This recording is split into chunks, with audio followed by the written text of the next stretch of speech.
আমার মরণ যেন হয় তোমারই পথে গিয়েছি আমি তোমারই কাছে চেয়েছি আমি মহামহিম দয়াময়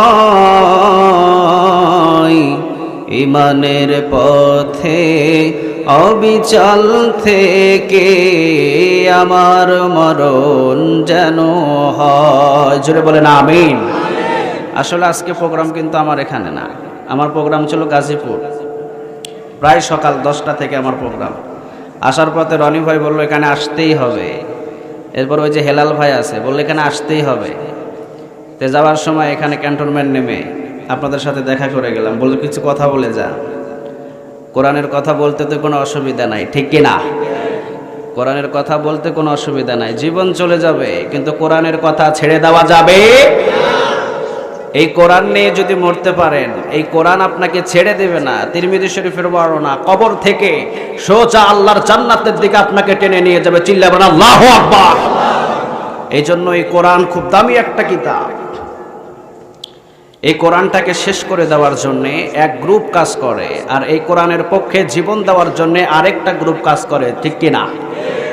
আমরা কি কোরআনের বিপক্ষে না পক্ষে? আরো জোরে বলেন, বিপক্ষে না পক্ষে? কোরআনের পক্ষে যদি থাকতে চান অবশ্যই এই বুকের তাজা রক্তরও যখন প্রয়োজন হয় তখন ঢেলে দিতে হবে। চিল্লা বলেন ঠিক কিনা? এই পৃথিবীতে গাছ যদি বাঁচাইতে চান, এই গাছ বাঁচাইতে হলে পানির প্রয়োজন হয়। কিসের প্রয়োজন? আরো জোরে বলেন। ইসলাম নামের একটা বৃক্ষ আছে, ওই ইসলাম নামের বৃক্ষটাকে যদি পতপত করে আসমানের জমিনে ওই বৃক্ষটাকে যদি তাজা করতে চান অবশ্যই আপনার বুকের তাজা রক্ত ঢালতে হবে। চিল্লা বলেন ঠিক কিনা? এই জন্য বিশ্বনবীর রক্ত ঝরেছে, খাব্বাবের রক্ত ঝরেছে, খুবাইবের রক্ত ঝরেছে, হযরত আম্মারের রক্ত ঝরেছে, সুমাইয়ার রক্ত ঝরেছে। আমাদেরও যদি রক্ত দেওয়ার প্রয়োজন হয় অবশ্যই আমরা দিতে রাজি আছি। চিল্লা বলেন ঠিক কিনা? রাজি আছে মুসলমান কারা কারা? যদি হাত তুলে আল্লাহকে দেখাও।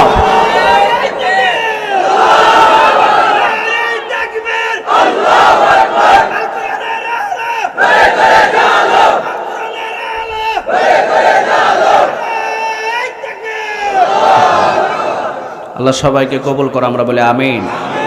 তাকবীরগুলো আমল নামার ভিতরে উঠাইয়া দিও, আমরা বলি আমিন। তো এই জন্যে অল্প সামান্য কিছু সময় নেব। আপনারা কি রাগ করবেন? কথা তো বলে না, রাগ করবেন? যদি রাগ করেন এখনই ছেড়ে দেব। রাগ নাই কেউ? থাকতে পারে দুই একজন, আলহামদুলিল্লাহ। তো এই কোরআনটাকে শেষ করে দেওয়ার জন্যে, এই কোরআনটাকে নিস্তব্ধ করে দেওয়ার জন্যে যুগে যুগে সবাই কাজ করেছে। আবু জেহেলের একটাই কাজ ছিল কোরআনের দাওয়াত বন্ধ করা, ঠিক কিনা? আবু লাহাবের একটাই কাজ ছিল কোরআনের দাওয়াত বন্ধ করা। উতবা, শাইবা, মুগিরা তাদের একটাই কাজ ছিল কোরআনটাকে বন্ধ করে দেওয়া। চিল্লা বলেন ঠিক কিনা? আজও পর্যন্ত কি কোরআন বন্ধ করতে পারছে? আল্লাহ রাব্বুল আলামিন বললেন, শোনো শোনো, ইন্না নাহনু নাযালনা যিকরা ওয়া ইন্না লাহু লাহাফিজুন। ও নবী, এই কোরআনটাকে আমি আল্লাহ নাজিল করেছি, হেফাজতের দায়িত্ব আমি আল্লাহর। যুগে যুগে সবাই চেষ্টা করবে এই কোরআনের দাওয়াত বন্ধ করে দেওয়ার জন্যে। যুগে যুগে সবাই চেষ্টা করবে, কিয়ামত পর্যন্ত পারবে না। কারণ আমি আল্লাহ রাব্বুল আলামিন নিজে কোরআনটাকে নাজিল করেছি, হেফাজতের দায়িত্ব একজনের, তিনি কে? আবার আল্লাহ বললেন, নবী আপনি শোনেন, ইউরিদুনা লিয়ুতফিউ নূরাল্লাহি বিআফওয়াহিহিম ওয়াল্লাহু মুতিম্মু নূরিহি ওয়ালাউ কারিহাল কাফিরুন। কথা ডাকা, কাফেরেরা চায় কোরআনের আলোটাকে ফু দিয়ে নিভিয়ে দেবে, কিন্তু কিয়ামত পর্যন্ত তারা চেষ্টা করবে। দিন দিন এই কোরআনের আলোটারে ফোকাস করে যাবেন কে? পৃথিবীতে সব জায়গায় কোরআনের দাওয়াত বন্ধ করার জন্য একটা গ্রুপ কাজ করে, আছে না নাই? আজ পর্যন্ত কোরআনের দাওয়াত বন্ধ হয়েছে না বাড়ছে? স্বাধীনতার পর থেকে 2015-র পর থেকে যত মাহফিল এই বাংলার জমিনে হয়, এর আগে এত মাহফিল হয় নাই, ঠিক কিনা? এই কয়েকটা বৎসরের ভিতরে আরেকটা গ্রুপ কোরআনের বিপক্ষে কাজ করে, ঠিক কিনা? যত চেষ্টা করে কোরআনের দাওয়াত বন্ধ করবে, তত আল্লাহর এক একটা খাদেম আবার গর্জন দিয়ে ওঠে। তারা মনে করেছে মনে হয় খাঁচায় বন্দী করলে কোরআনের দাওয়াত বন্ধ হয়ে যাবে। এক সাইদি যদি বাংলার জমিনে বন্ধ করেন, লক্ষ সাইদি বাংলার জমিনে জন্ম দিয়ে দিবেন কে? কোরআনের দাওয়াত কেউ বন্ধ করতে পারবে না, এত সোজা না। এই জন্য নকুল কুমার উনি একটা গান লিখেছিলেন, তার জন্য আমার দুই হাত তুলে দোয়া করতে মনে চায়। একটা হিন্দু লোক এত সুন্দর কথা বললেন, হিন্দু বুঝলো কোরআনের ব্যাখ্যা, হিন্দু বুঝলো কোরআনের কথা, কিন্তু আমাদের কিছু নামধারী মুনাফিক মার্কা মুসলমান তারা কোরআনের কথা বোঝে নাই। চিল্লা বলেন ঠিক না? যদি আগুন লেগে ধ্বংস হয়ে যায়,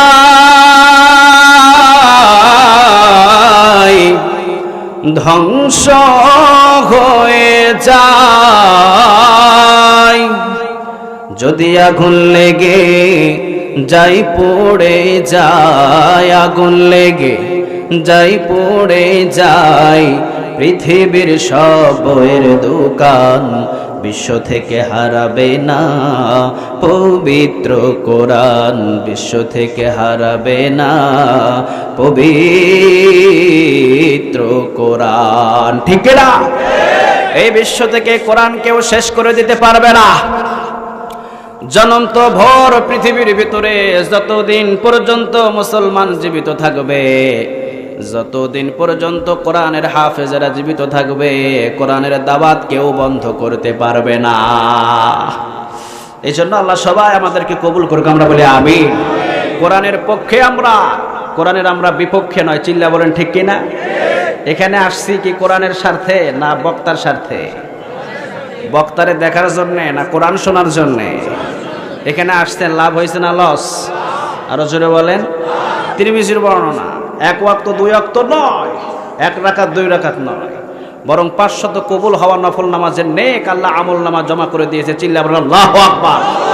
আবার বিশ্ব নবীজি বললেন, শোনো শোনো, কোরআন শোনার জন্য যারা নাকি বসে থাকে, যে স্থানে বসে থাকে, আল্লাহ রাব্বুল আলামিন এক রাকাত দুই রাকাত নয়, 1 বছর 2 বছর নয়, বরং 60 বছর নফল ইবাদত করলে যেই নেক হয়, আল্লাহ রাব্বুল আলামিন কোরআন শোনার কারণে তাদের আমল নামায় সেই নেক দান করে দেয়। আবার বলছেন, কোরআন থেকে যতক্ষণ পর্যন্ত কথা শুনবা ঈমানটারে বাড়ায়া দিবে কে? ইন্নামাল মুমিনুনা আল্লাযীনা ইযা যুকিরাল্লাহু ওয়াজিলাত কুলুবুহুম ওয়া ইযা তুলিয়াত আলাইহিম আয়াতুহু যাদাতুহুম ঈমানা ওয়া আলা রাব্বিহিম ইয়াতাওয়াক্কালুন। কথাটা কার? ইন্নামাল মুমিনুনা আল্লাযীনা ইযা যুকিরাল্লাহ, নিশ্চয় যারা মুমিন তারা আমার কোরআন শোনার সাথে সাথে অবশ্যই অবশ্যই তাদের কলিজাটা কম্পন হয়ে যায়। কারো দিকে তাকালে আমাদের কলিজাটা কাঁপে না, একজনের ভয়ে আমাদের কলিজা কাঁপে, তিনি কে? ওয়া ইযা তুলিয়াত আলাইহিম আয়াতুহু, যখন তাদের সামনে আয়াত তেলাওয়াত করা হয়, যাদাতুহুম ঈমানা, ঈমানটা বাড়িয়ে দেন কে? ওয়া আলা রাব্বিহিম ইয়াতাওয়াক্কালুন, এমন ঈমান আল্লাহ রাব্বুল আলামিন তাদেরকে দান করে দেয়। বন্দুকের সামনে 36 রাইফেলের সামনেও যদি তাদেরকে দাঁড় করানো হয়, আমি আল্লাহর স্লোগান ছাড়া তাদের মুখ দিয়ে অন্য কোনো স্লোগান বাহির করা যায় না, ঠিক না? এই জন্য আমরা 36 রাইফেলরে ভয় করি না, পৃথিবীর কোন শক্তির আমরা ভয় করি না, একজনকে আমরা ভয় করি, তিনি হলেন কে? এই জন্য আল্লাহর সব আইন যেন ওই পৃথিবীতে মেনে চলতে পারে, আল্লাহ তুমি আমাদের কবুল করে দাও। এই পৃথিবীটা কার বলেন তো? মাথা ঠিক আছে তো? কার কার? আল্লাহ বললেন জমিন আমি বানিয়েছি, জমিনটা কেউ বানায় নাই, ঠিক না বা ঠিক? আল্লাযী জাআলা লাকুমুল আরদা ফিরাশাও ওয়াস সামাআ বিনাআ ওয়া আনজালা মিনাস সামাই মাআন ফাআখরাজা বিহি মিনাস সামারাতি রিজকাল লাকুম ফালা তাজআলু লিল্লাহি আনদাদা ওয়া আনতুম তা'লামুন আল্লাযী জাআলা লাকুমুল আরদা ফিরাশাও ওয়াস সামাআ বিনাআ জমিনটাকে আমি আল্লাহ রাব্বুল আলামিন তোমাদের জন্য বিছানা বানিয়েছি, আসমানটারে আমাদের জন্য ছাদ বানিয়েছে কে? জমিন যার আইনটা চলবে বাবা হুজুরের, জমিন যার আইনটা চলবে নেতার, জমিন যার আইন চলবে এমপির, জমিন যার আইন চলবে প্রধানমন্ত্রীর, জমিন যার আইনটাও চলবে তার, ঠিক কিনা? এই জন্য আল্লাহ বললেন তাবারাকাল্লাযী বিয়াদিহিল মুলকু ওয়া হুয়া আলা কুল্লি শাইইন কাদির। বরকতময় আল্লাহ, যার হাতে রাজত্ব, রাজত্ব কার? রাজত্ব যার, আইনটাও মানতে হবে তার, ঠিক কিনা? এই জন্য আল্লাহ বললেন জমিনটা আমি বানিয়েছি, আর এই জমিন যেন তোমাদেরকে নিয়ে না কম্পন করে, যার কারণে পাহাড়গুলোকে প্যারাগ হিসাবে ব্যবহার করেছেন কে? আলাম নাজআল লাহু আইনাইন ওয়া লিসানান ওয়া শাফাতাইন ওয়া হাদাইনাহুম নাজদাইন। জমিনের ভিতরে পাহাড়গুলোকে প্যারাগ হিসাবে ব্যবহার করেছেন কে? এই জন্য জমিন কারো নয়, জমিন যার, আইনটাও আমরা মানব তার। আল্লাহ কবুল করে না। আল্লাহ রাব্বুল আলামিন বললেন আফা গায়রা দীনিল্লাহি ইয়াবগুনা ওয়া লাহু আসলামা মান ফিস সামাওয়াতি ওয়াল আরদ তাওআন ওয়া কারহান ওয়া ইলাইহি ইউরজাউন। আসমান এবং জমিনের ভিতরে যা কিছু আমি আল্লাহ সৃষ্টি করেছি, ইচ্ছায় অনিচ্ছায় হুকুম মানে একজন, আর তিনি কে? সাগরের ভিতরে একদিকে লবণাক্ত পানি, সাগরের ভিতরে আরেক দিকে হলো মিষ্টি পানি, আছে না নাই? একদিকে ঘোলা পানি, আরেক দিকে নোনা পানি, মানে একদিকে মিষ্টি পানি, আরেক দিকে লবণাক্ত পানি, মাঝখানে কোনো ওয়াল নাই, কোনো পার্টিশন নাই, মাঝখানে কোনো দেয়াল নাই। এই কথাটা আল্লাহ সূরা আর রহমানে বললেন মাওয়াজাল বাহরাইনি ইয়ালতাকিয়ানি বাইনাহুমা বারযাকুল লা ইয়াবগিয়ান ফাবিআইয়ি আলাই রাব্বিকুমা তুকাযযিবান। একদিকে লবণাক্ত পানি, আরেক দিকে হলো মিষ্টি পানি। লবণাক্ত পানির ক্ষমতা নাই, মিষ্টি পানির ভিতরে ঢুকে যায়, মিষ্টি পানির ক্ষমতা নাই, লবণাক্ত পানির ভিতরে ঢুকে যায়। মাঝখানে কোনো ওয়াল নাই, কোনো পার্টিশন নাই, কোনো দেয়াল নাই, পানিগুলো হুকুম মানে কার? আল্লাহ বললেন যেই দিন থেকে আমি আল্লাহ দুনিয়া সৃষ্টি করেছি, সেই দিন থেকে আসমানের সূর্য সেট করেছেন কে? চাকরি করেন কে কে? একটু হাত ওঠান। আমিও চাকরি করি। কে কে চাকরি করেন? হাত ওঠান। চাকরিজীবী নাই? সরকারি চাকরি, মসজিদের চাকরি, মাদ্রাসার চাকরি, হাত নামান। কেউ কি বুকে হাত দিয়ে কোনোদিন বলতে পারবে নাকি চাকরিতে যেই টাইম আমাকে দেওয়া হয়েছে একই টাইমে আমি চাকরিতে হাজির হয়েছি? আছে এমন? কথা বলেন না কেন? আছে, আছে। আমি নিজেও তো অনেক সময় মাহফিলে 9টায় ওঠার কথা, উঠি 11টায়, যাইতে পারি না। টাইম কখনো মেনটেন করে আমরা নিজেরাও চলতে পারি না। চিল্লা বলেন ঠিক না? এই জন্য আল্লাহ রাব্বুল আলামিন বলছেন যেদিন আমি আসমান সৃষ্টি করেছি সেই দিন আমি সূর্য বানালাম। সূর্যটাকে বানানোর পর আমি সূর্যরে অনুমতি দিলাম এই টাইম মতো উঠবি, এই টাইম মতো ডুববি। পৃথিবীর কোনো মানুষ আজ পর্যন্ত টাইম মতো কোনো কাজ করতে পারে না। সূর্য টাইম মতো উঠে, টাইম মতো ডুবে, সূর্যটাও হুকুম মানে কার? রাস্তার এই পাশে হলো সুপারি গাছ, আরেক পাশে হলো নারকেল গাছ। একই সূর্যের তাপ নেই, একই মাটির সোডিয়াম গ্রহণ করে। সুপারি গাছে কোনোদিন ভুল করেও আজ পর্যন্ত নারকেল ধরে নাই, ঠিক না ব্যাঠিক? রাস্তার এই পাশে আর এই পাশে আবার কোনোদিন নারকেল গাছে ভুল করেও সুপারি ধরে নাই। নারকেল গাছটাও হুকুম মানে আল্লাহর, সুপারি গাছ ওই গাছটাও হুকুম মানে কার? আল্লাহ বললেন তোমাদের শরীরের ভিতরে আমি যা কিছু বানিয়েছি, তোমাদের শরীরের সব অঙ্গগুলো হুকুম মানে কার? যেদিন জন্মেছেন সেই দিন মাথায় চুল ছিল কি ছিল না? আরো জোরে বলেন, ছিল না? ছিল। এই যে মাথার চুল, জন্ম যেদিন নিয়েছি সেই দিন ছিল। কালে কি চুল ছিল? চোখের ভুরু চোখের পাপড়ি, এই তিনটার বয়স একই রকম, ঠিক কিনা? চুল কাটার জন্যে কতদিন আপনি সেলুন দোকানে ঢুকছেন, কোনো হিসাব আছে? কথা বলেন না কেন? কত হাজার বার ঢুকছেন, কোনো হিসাব? কিন্তু চোখের ভুরু কাটার জন্য কয়দিন গেছেন?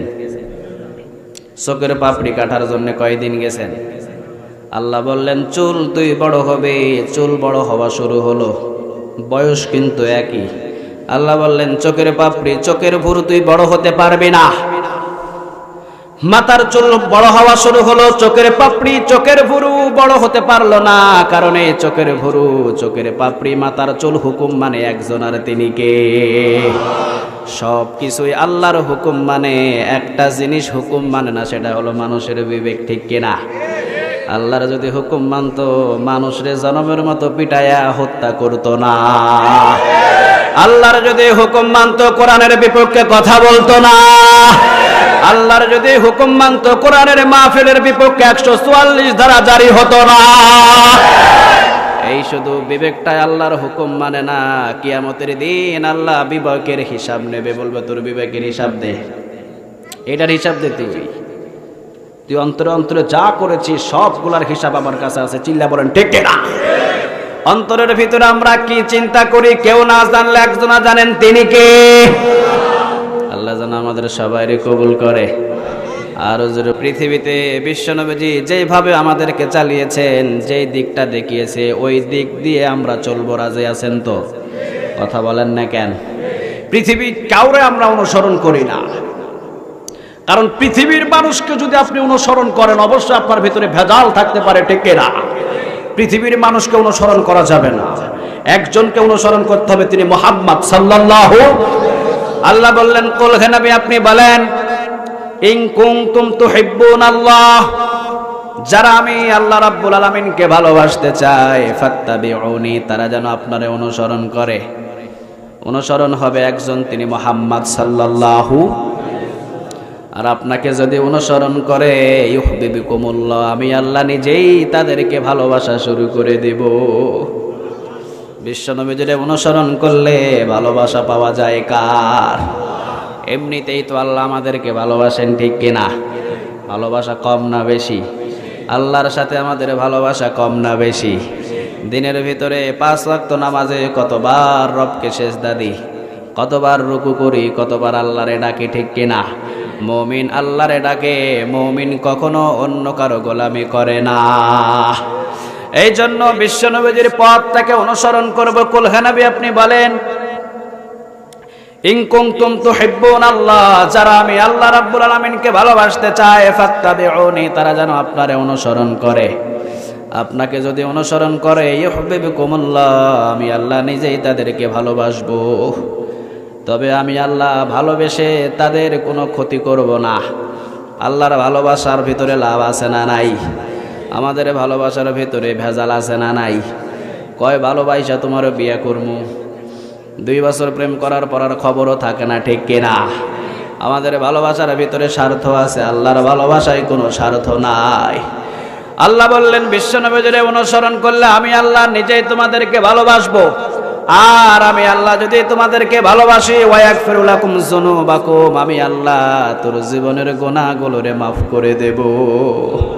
আমাদের জীবনের ভিতরে গুনাহ আছে না নাই? এই গুনাহ তো পৃথিবীর কেউ মাফ করতে পারে না, একজনা মাফ করে, তিনি কে? এই জন্য পৃথিবীর কাউকে অনুসরণ করা যাবে না, একজনকে অনুসরণ করতে হবে, তিনি মুহাম্মদ সাল্লাল্লাহু। এত পাওয়ারফুল নবী। আল্লাহ বললেন, মা আতাকুমুর রাসূলু ফাখুযুহু ওয়া মা নাহাকুম আনহু ফান্তাহু। ও নবী, আপনি যা বলবেন আমার গোলামগুলো সেই কথা শুনবে। মানে আপনি যেই কথা বলবেন, আমি বান্দাদেরকে হুকুম দিলাম, আমার নবীর কথাগুলো তোমরা গ্রহণ করে নাও। আমার নবী তোমাদেরকে যে কাজ থেকে নিষেধ করবে, ওই কাজটা কখনো করা যাবে না, ঠিক না বে ঠিক? এই জন্য বিশ্বনবী বলতেন, আমি হ্যাঁ বললে হালাল হয়ে যায়, না বললে হারাম হয়ে যায়। আঙ্গুল যদি উঁচু করে চন্দ্রটারে 2 টুকরা করে দেয় কে? আর পা যদি উঁচু করে আল্লাহর মেরাজে নিয়ে যায় কে? এত পাওয়ারফুল নবী, নিজেকে গোলাম বলতেন, গোলাম, আব্দুল্লাহি ওয়া রাসূল, আমি আল্লাহর গোলাম। আবার মাঝে মাঝে বলতেন আল্লাহুম্মা ইন্নী আবদুক, ও আল্লাহ আমি আপনার গোলাম, ওয়াবনু আবদিক বান্দার ঘরের গোলাম, ওয়াবনু আমাতিক বান্দির ঘরের গোলাম, নাসিয়াতি বিয়াদিক আমার চুলের মুঠি আপনার হাতের মুঠোয়। আপনি যদি চুলের মুঠি ধরে ডান দিকে টানেন ডানে যাব, বাম দিকে টানলে বামে যাব, সামনে টানলে সামনে যাব, পিছনে টানলে পিছনে যাব। গোলাম বলে বিশ্বনবী নিজের পরিচয় দিত। এমন নবী নিজেকে গোলাম বলে পরিচয় দিত। চিল্লা বলো আল্লাহু আকবার। এমন নবী জীবনে কোনোদিন নিজে কোনো কাজ না করে অন্যকে করতে বলতো না। কিন্তু সমাজের ভিতরে দেখা যায় নিজের বিবি পরকিয়া করে অন্যের বিবির বিচার করতে যায়, আছে না নাই? নিজের ছেলে টেন্ডারবাজ অন্য ছেলের জেলখানায় ভরে, আছে না নাই? নিজের মেয়ে পর্দাবিহীন চলাফেরা করে, নিজের মেয়ে সমস্ত ছেলেদেরকে নষ্ট করে অন্য মেয়ের বিচার করতে যায়, এমন মোড়ল আছে না নাই? অথচ বিশ্বনবীজি নিজে আগে কাজ করতেন, এরপরে অন্যজনকে করতে বলতো। একজন সাহাবী তার নিজের ছোট্ট একটা ছেলেকে নিয়ে আসলেন, এসে বললেন ইয়া রাসূলুল্লাহ সাল্লাল্লাহু আলাইহি ওয়াসাল্লাম, এই যে আমার ছেলেটা খুব মিষ্টি খায়, এত বেশি মিষ্টি খায় যে আমি কিনে দিতে পারি না, প্রতিদিন মিষ্টির জন্য কান্না করে, আমি গরিব মানুষ, এত মিষ্টি খাওয়াতে পারি না, আমার ছেলের একটু নসিহত করেন। বিশ্বনবীজি বললেন ঠিক আছে, 1 সপ্তাহ পরে আসবা। কয় সপ্তাহ? 1 সপ্তাহ পরে। বিশ্বনবীর কথা অনুযায়ী সাহাবী 1 সপ্তাহ পরে আবার ওই ছেলেরে আনলেন।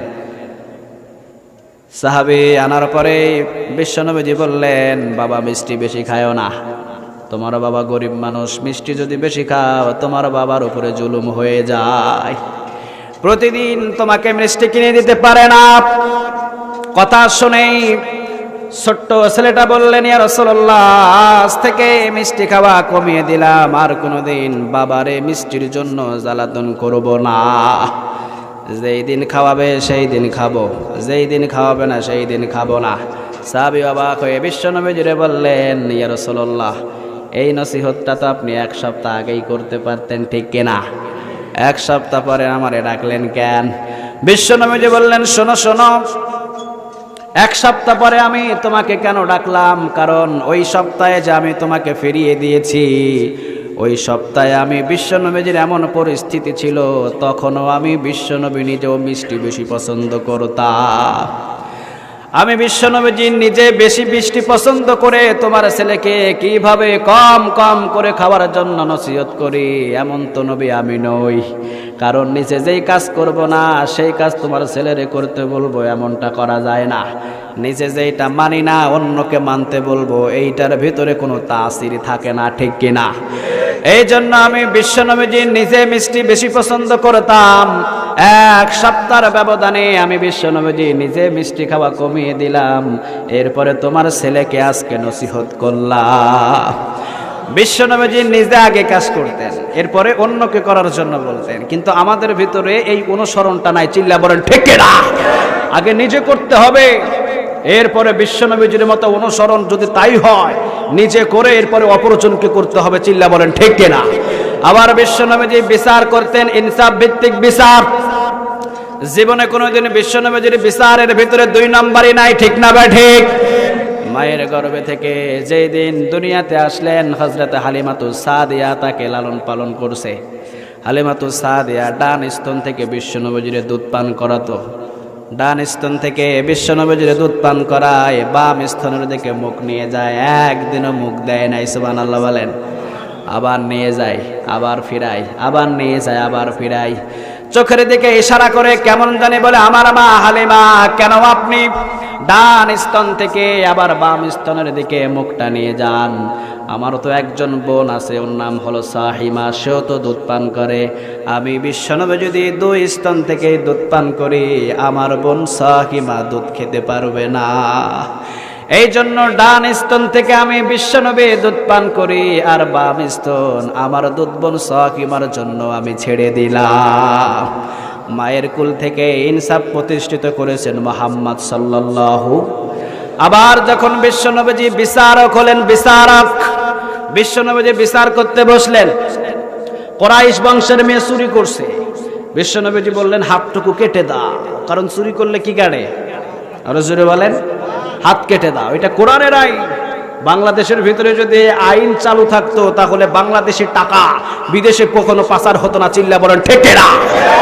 বাংলাদেশে যদি এই আইন চালু থাকতো তাহলে আমাদের হতভাগ্য আর এতটা অসুবিধা হতো না, চিল্লা বলেন ঠিক না? আমরা খুব কষ্টের ভিতরে আছি, কারণ কোরআনের আইনের ভিতরে শান্তি আর শান্তি। কোরআন কখনো জট পাকায় না, কোরআন জটটাকে খুলে দেয়। কোরআন কি জট পাকায়? কথা বলেন না কেন? পাকায় পাকায়। কোরআন জট পাকায় না, কোরআন জট খুলে দেয়। এই জন্য বিশ্বনবী বললেন কোরআনের আইন হাত কেটে দাও। এইবার সবাই তো চিন্তিত পেরেশান, কিরে এইটা তো কুরাইশ বংশের মেয়ে, বিশ্বনবী মনে হয় জানে না, কারণ বিশ্বনবীর বংশের নাম ছিল কোনটা? কুরাইশ। বিশ্বনবী নিজেও কুরাইশ বংশের ছেলে ছিলেন। এইবার সবাই চিন্তিত, যাও একজন রে পাঠাও। ছোট্ট একটা ছেলে এসে বলছে, ইয়া রাসূলুল্লাহ, আপনি কার ফায়সালা দিয়েছেন? এইটা তো কুরাইশ বংশের মেয়ে, আপনি জানেন না? কুরাইশ বংশের মহিলার যদি হাত কাটা হয় অবশ্যই আপনার বংশের বদনাম হবে, অবশ্যই আপনার বংশের মান সম্মান কমে যাবে। এই কথাটা আপনি বললেন না, আপনি তার শাস্তিটারে একটু কম করে দেন। কুরাইশ বংশের মহিলা হিসাবে হাত কাটার দরকার নাই, আপনি একটা আঙ্গুল হলে কেটে দেন। হাত কাটেন না, একটা আঙ্গুল কেটে দেন। বিশ্বনবী যে উঠে দাঁড়ালেন, দাঁড়ানোর পরে বললেন, কার এত বড় সাহস, কে কথাটা বলেছে, সামনে দাঁড়াও। সমস্ত সাহাবীরা তো ভয়ে থরথর করে কাঁপছে। বিশ্বনবীর চেহারাটা আগুনের গোলার মতো লাল হলো। বিশ্বনবী বললেন, শোনো, আজকে কুরাইশ বংশের মহিলা চুরি করেছে, এই জন্য তোমরা শাস্তিটারে কমায় দেওয়ার জন্য আমারে নসিহত করছো। কুরাইশ বংশের মহিলা নয়, যদি আমার মেয়ে ফাতেমাও চুরি করতো, কোরআনের আইনটারে বাস্তবায়ন করার জন্যে আমার মেয়ে ফাতেমারও হাতটা কেটে দিতাম। এই জন্য বিশ্বনবীর বিচার ছিল ইনসাফ ভিত্তিক বিচার, ঠিক না? নিজের ছেলে যদি চুরি করে ওইটার কোনো শাস্তি নাই, অন্য কেউ যদি চুরি নাও করে 6 মাসের জেল, ঠিক না বে ঠিক?